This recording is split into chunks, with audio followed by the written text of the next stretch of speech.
Assalamualaikum warahmatullahi wabarakatuh.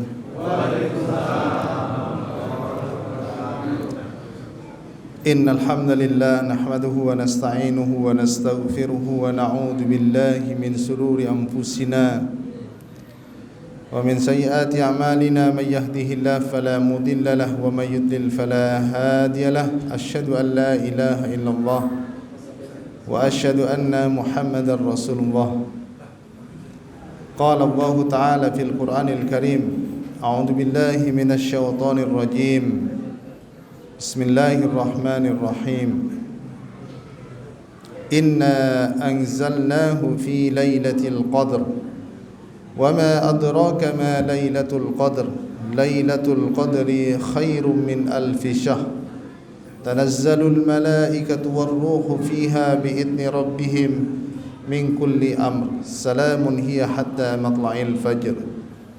Jamaah salat Isya dan salat tarawih rahimani wa rahimakumullah. Ada sebuah hadis yang diriwayatkan oleh Abu Hurairah radhiyallahu anhu, anna Nabiy sallallahu alaihi wasallam raqiya al-mimbar. Bahwasanya Rasulullah sallallahu alaihi wasallam menaiki mimbar. Faqala amin amin amin. Lalu beliau mengucapkan sebanyak 3 kali amin amin amin. Lalu beliau ditanya, ma kunta tasna hadza ya Rasulullah, kenapa engkau melakukan ini, padahal sebelumnya engkau belum pernah melakukan hal ini. Lalu Rasulullah sallallahu alaihi wasallam menjawab, qala li Jibril. Jibril berkata kepadaku, raghima anfu 'abdin dakhala alaihi Ramadan falam yughfar lahu faqultu amin. Jibril berkata kepadaku, sungguh seseorang itu akan merugi apabila dia berjumpa dengan bulan Ramadan tapi dosa-dosanya tidak diampuni. Maka aku mengatakan amin. Amin itu artinya ya Allah kabulkanlah atau terimalah. Jamaah salat Isya dan salat tarawih rahimani wa rahimakumullah. Bulan Ramadan salah satu bulan yang mempunyai nama Syahrul Maghfirah, bulan ampunan. Dan alhamdulillah kita tentunya harus merasa senang diberi kesempatan oleh Allah Subhanahu wa taala untuk banyak-banyak meminta ampun di bulan Ramadan. Karena kita sebagai manusia tentunya tidak lepas dari yang namanya dosa. Paling tidak dengan adanya bulan Ramadan, dosa-dosa kita diampuni oleh Allah Subhanahu wa taala. Dan ada 4 hal kenapa kita di bulan Ramadan dosa-dosa kita diampuni oleh Allah Subhanahu wa taala. Yang pertama adalah karena kita berpuasa. Maka Rasulullah sallallahu alaihi wasallam bersabda, man shama ramadhana imanan wa ihtisaban ghufira lahu ma taqaddama min dhanbi. Barang siapa yang berpuasa di bulan Ramadan karena iman dan mengharap pahala dari Allah Subhanahu wa taala, maka dosa diampuni. Puasa seperti apa dulu? Apakah puasa hanya menahan lapar dan haus saja, dosa-dosanya yang diampuni oleh Allah Subhanahu wa taala? Ya belum tentu. Karena Rasulullah sallallahu alaihi wasallam bersabda, betapa banyak orang yang berpuasa tapi tidak mendapatkan apa-apa dari puasanya itu, melainkan apa? Dan haus. Berarti apa? Puasanya enggak berkualitas. Dia berpuasa memang tidak makan dan tidak minum, tapi puasanya enggak berkualitas. Ya bagaimana mungkin ya orang yang model seperti ini dapat ampunan dari Allah Subhanahu wa taala. Di bulan puasa tapi dia masih melakukan perbuatan yang keji misalnya. Masih mengumpat misalnya, mengunjing, menggibai saudaranya misalnya. Atau berbohong misalnya. Suka marah misalnya. Atau ketika dia berpuasa, kerjanya tidur terus. Tidak pernah ibadah misalnya. Salat ditinggalkan misalnya, hanya puasa aja. Masa diampuni oleh Allah Subhanahu wa taala? Maka agar kita diampuni oleh Allah Subhanahu wa taala, tentunya puasa kita harus berkualitas. Bukan hanya menahan lapar dan haus, kalau bisa semua anggota tubuh kita puasakan. Kemudian yang kedua, agar kita mendapatkan ampunan dari Allah Subhanahu wa taala, salat tarawih. Nabi sallallahu alaihi wasallam bersabda, "Man qama ramadhana imanan wa ihtisaban, ghufira lahu ma taqaddama min dambi." Barang siapa yang salat tarawih berjamaah di masjid karena iman dan mengharap pahala dari Allah Subhanahu wa taala, dosa-dosanya akan diampuni yang lalu. Nah, sekarang kita masuk ke malam ke-17 ya. Sudah kelihatan nampak. Safnya sudah mulai maju. Bagaimana mungkin orang yang model seperti itu mendapatkan ampunan dari Allah Subhanahu wa taala? Salat tarawihnya saja bolong-bolong. Dan ini bukan hanya di Masjid Al-Ikhlas saja, Pak. Di masjid-masjid yang ada di Indonesia, di 10 hari pertama di bulan Ramadan, apalagi nanti di 10 hari terakhir, wah, sudah nampak, Pak, safnya sudah mulai maju. Coba Bapak lihat misalnya yang di rumahnya punya televisi misalnya. Buka Bapak siaran langsung, ya live di Masjidil Haram, di Masjidil Nabawi. Coba Bapak cek. Ada nggak jamaahnya berkurang? Bukan berkurang, malah makin bertambah. Sampai saya dapat kabar dari teman yang kuliah di Madinah, beliau nggak pulang, itu Pak, masuk ke Masjidil Nabawi itu Pak, kalau ingin mendapatkan saf di depan itu berangkatnya bisa asar Pak. Karena kalau berangkat habis maghrib mau sholat tarawih nggak dapat saf di dalam, Pak.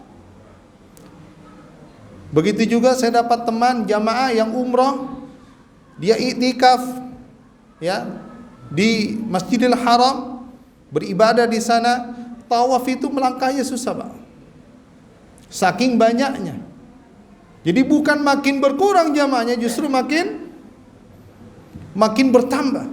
Karena mereka tahu bahwa bulan Ramadan adalah bulan ampunan yang mereka tidak mungkin sia-siakan. Makanya pentingnya kita kalau di bulan Ramadan itu, Pak, kalau kita mau beribadah ini penting harus dilandasi keikhlasan. Bukan ikut-ikutan, Pak. Kalau kita kan ikut-ikutan, tuh kayaknya hari pertama bulan Ramadan kayaknya ramai di masjid ini. Ayo kita bareng-bareng. Ya? Ini pas lab gangguan.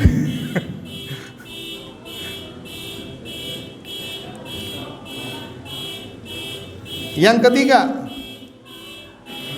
agar kita mendapatkan ampunan dari Allah Subhanahu wa taala adalah banyak berdoa. Banyak berdoa. Ya, di bulan Ramadan, doanya orang yang berpuasa dan orang yang berbuka dan orang yang bersahur itu doanya mustajab. Nabi sallallahu alaihi wasallam bersabda, "Thalathun la turaddu da'watuhum." Ada 3 doa yang tidak pernah Allah tolak.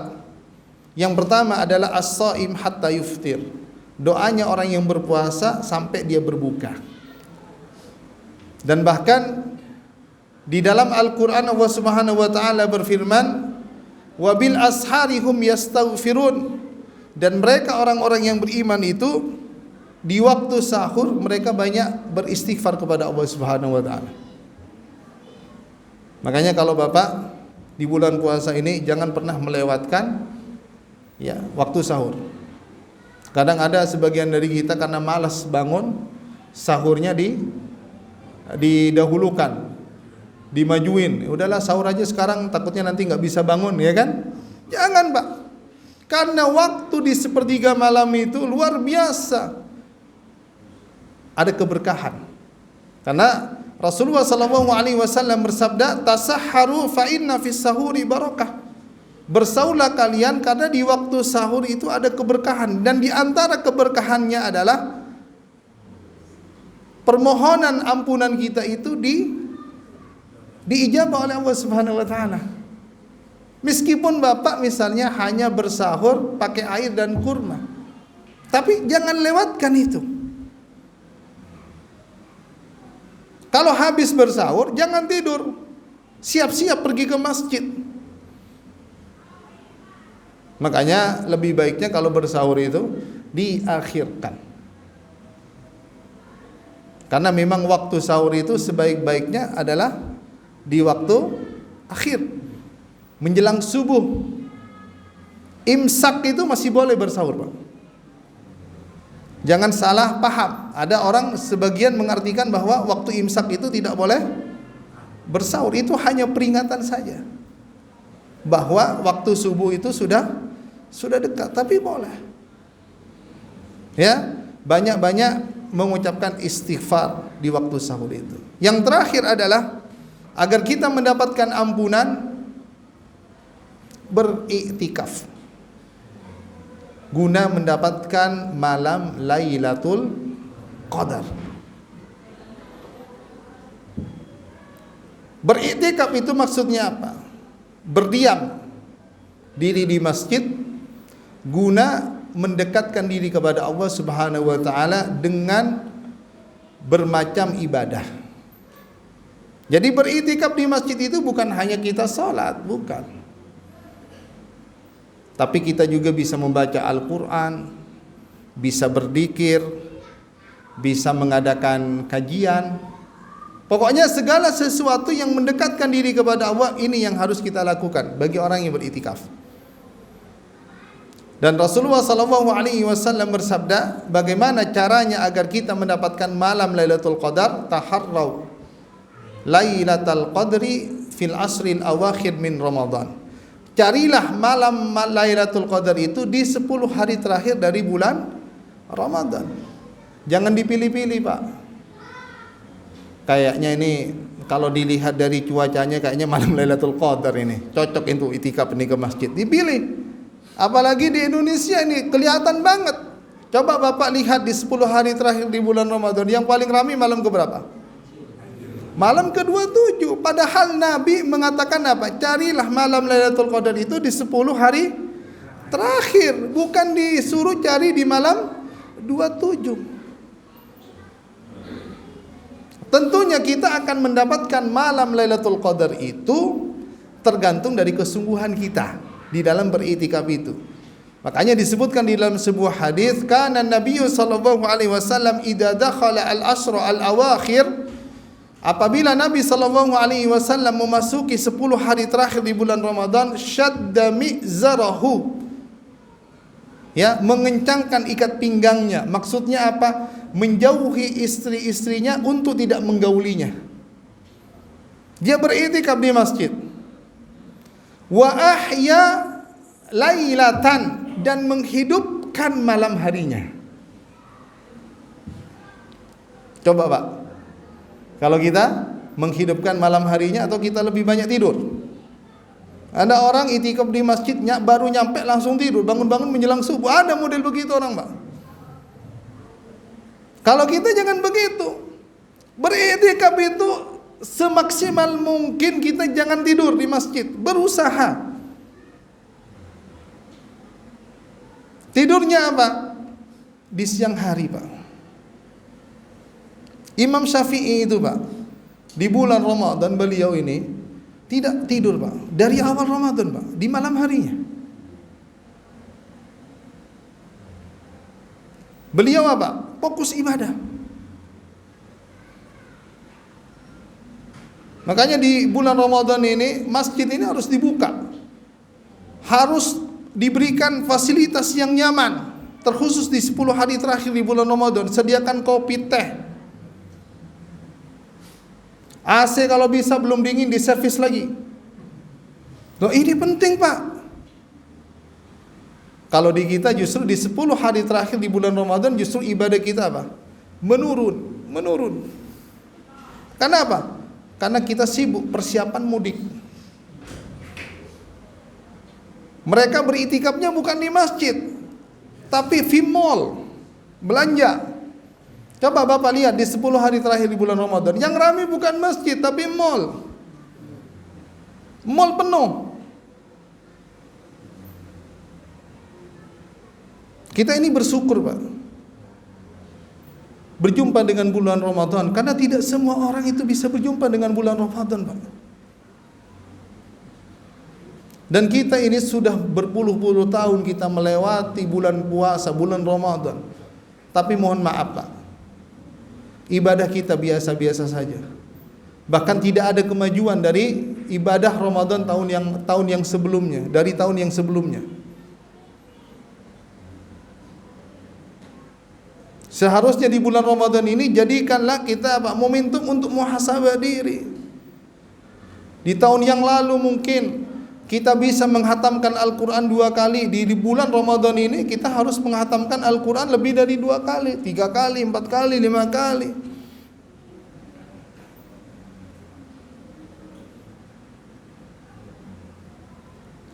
Yang terakhir adalah Rasulullah SAW apabila memasuki 10 hari di 10 hari terakhir bulan Ramadan, wa aiqadha ahlahu, membangunkan keluarganya untuk diajak semuanya beriktikaf di masjid.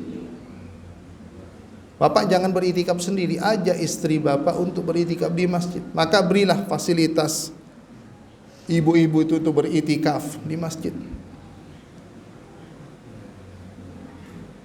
Kadang ada sebagian dari kita berpendapat, ini mohon maaf, sebaik-baik wanita sholatnya di mana?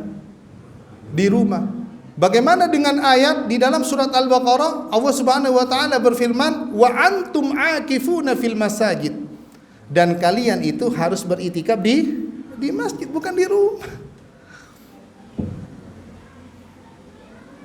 Selama perempuan itu ketika pergi ke masjid, mohon maaf, tidak mengundang fitnah, tidak berhias, tidak memakai wangi-wangian, hanya fokus beribadah, tempatnya ditutup, terpisah, kamar mandinya juga terpisah, nggak ada masalah.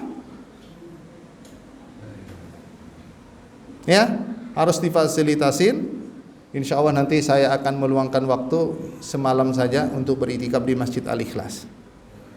Ayo kita bersama-sama, ya, di 10 hari terakhir kita harus mencari malam Lailatul Qadar.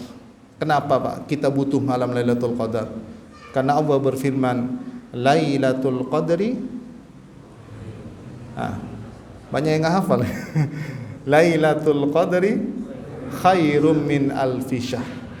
Malam Lailatul Qadar itu lebih baik daripada 1000 bulan. Dan lihatlah, Pak, tanda-tanda orang yang mendapatkan malam Lailatul Qadar, sesudah puasa dia akan menjadi orang yang lebih baik. Akan menjadi orang yang lebih baik. Ya. Lihat dari Bapak nanti. Karena apa? Karena malam Lailatul Qadar ini malam yang luar biasa, Pak. Para salafus soleh itu tidak melewatkan di 10 hari terakhir di bulan Ramadan. Kalau Bapak pulangnya bisa ditunda setelah lebaran, itu lebih baik. Lebih baik. Tapi bukan saya memaksa Bapak harus pulang habis lebaran, bukan. Saya mulai dulu, Pak, selalu kalau di 10 hari terakhir di bulan Ramadan saya jarang itikaf di kampung. Karena kalau di kampung itu masjid itu nggak ada itikaf, Pak. sepi. Saya lebih senang berada di Bekasi karena banyak masjid yang menyelenggarakan i'tikaf. Jadi seperti itu. Jadi kalau Bapak tidak bisa beriktikaf full selama 10 hari di bulan Ramadan, paling tidak Bapak beriktikaf di malam harinya. Di malam harinya. Kalau nggak bisa full 10 hari. Karena memang kalau full itu sepertinya agak sedikit sulit, terutama bagi orang yang aktif masih kerja. Ya, saya sarankan di malam harinya. Bapak habis sholat tarawih, pulang ke rumahnya langsung tidur. Nanti jam 11 atau jam setengah 12 kembali lagi ke masjid. Beribadah kepada Allah Subhanahu wa taala. Iktikafnya hanya mengambil di malam harinya. Di tempat kami, Pak, sekarang itu yang daftar itu sudah hampir 700 orang yang mau beriktikaf. Jadi luar biasa memang, Pak. Ya. Saya nggak tahu apakah ini dibuka untuk umum, kurang tahu. Kalau dibuka untuk umum lebih banyak lagi, Pak. Kalau dari tahun yang lalu itu kita itu tidur di dalam masjid itu kesusahan, Pak. Karena saking fullnya orang itu menghidupkan malam harinya di malam Lailatul Qadar. Mungkin ini dapat saya sampaikan agak sedikit lama, tapi Bapak tidak usah khawatir karena imamnya saya. Tenang, sesuai dengan target. Jam berapa selesai? Jam setengah 10? Setengah 10 ya? Alhamdulillah, ternyata permintaan saya dikabulkan. Assalamualaikum warahmatullahi wabarakatuh.